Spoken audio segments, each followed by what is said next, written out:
வணக்கம் மாணவர்களே, உங்கள் எல்லோரையும் ரோஜா தோட்டம் சேனலுக்கு அன்போடு வரவேற்கிறேன். நாட்டுப்புற கைவினை கலைகள் 8ஆம் வகுப்பு தமிழ் பாடம். இந்த பாடத்துக்கான வீடியோவை நம்ம ஏற்கனவே போட்டிருக்கோம். இந்த வருஷம் கொடுத்திருக்கிற புதிய பதிப்புல ஒரு கேள்வியை கூடுதலா கேட்டிருக்காங்க. அந்த கேள்விக்கான விடையை மட்டும் நாம இந்த வீடியோல பார்க்கலாம்.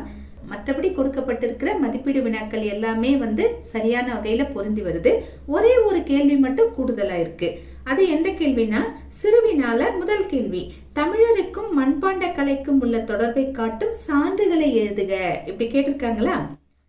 74வது பக்கத்துல இந்த கேள்வி இருக்கு. இதற்கான விடை எந்த பக்கத்துல இருக்குன்னா 70வது பக்கத்துல இருக்கு. 70வது பக்கத்துல பொறுப்பாளர்னு கொடுக்கப்பட்டிருக்கு இல்லையா? ஆமாம், மிகவும் பழமையான கைவினை கலைகளுள் இப்படி ஆரம்பமாகுது இல்லையா? அந்த பத்தியில 3வது வரையிலிருந்து இதற்கான விடையை நாம ஆரம்பிக்கணும். என்ன தரப்பட்டிருக்கு? தமிழ்நாட்டில் ஆதிச்சநல்லூரில் முதுமக்கள் தாழிகள் கிடைத்துள்ளன. நாகை மாவட்டம் செம்பியன் கண்டியூரில் கலையழகு மிகுந்த மண்கலங்கள் கண்டுபிடிக்கப்பட்டன.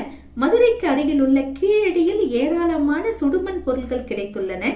இவையெல்லாம் தமிழருக்கும் மண்பாண்ட கலைக்கும் உள்ள தொடர்பை காட்டும் சான்றுகள் ஆகும். இந்த கேள்விக்கான விடையை இதுவரைக்கும் எடுத்து எழுதலாம்.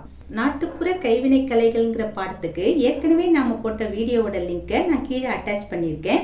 அங்க போய் மற்ற கேள்விகளுக்கான விடைகளை நீங்க பாத்துக்கலாம். சரிங்களா?